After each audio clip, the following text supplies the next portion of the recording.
আসসালামু আলাইকুম এভরিওয়ান। তো কেমন আছেন সবাই?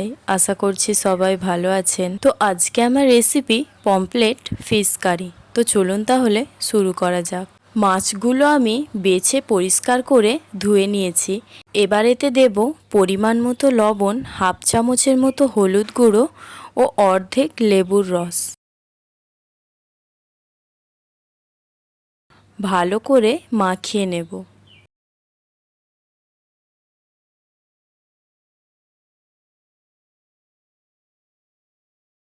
এদিকে আমি কড়াই সাদা তেলটা গরম করে নিয়েছি। এবার মাছগুলো ভেজে নেব। তারপর ওই তেলেতেই আমি কিছুটা পরিমাণে সরিষার তেল দিয়েছি। তারপরে দেব পেঁয়াজ বাটা। পেঁয়াজটা একটু লাল হয়ে গেলে 1 চামচের মতো আদা রসুন বাটা দিয়ে দেব।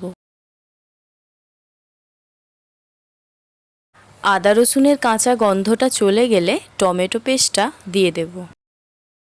এবার দেব পরিমাণ মতো লবণ, হাফ চামচ করে হলুদ গুঁড়ো, জিরের গুঁড়ো ও ধনের গুঁড়ো। তারপর মশলাটা ভালো করে কষে নেব।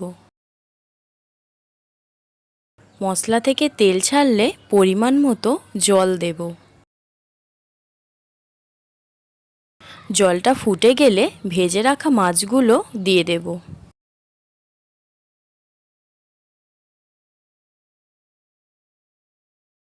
তারপর দেব কাঁচা লঙ্কা চেরা ও 1 চামচের মতো গরম মশলা।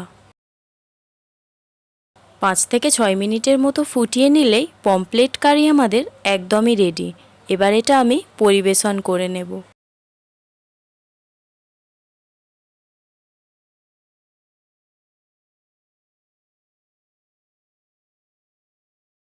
পমফ্রেট ফিশ কারিটা আমি খুব সহজভাবেই রান্না করে দেখিয়েছি।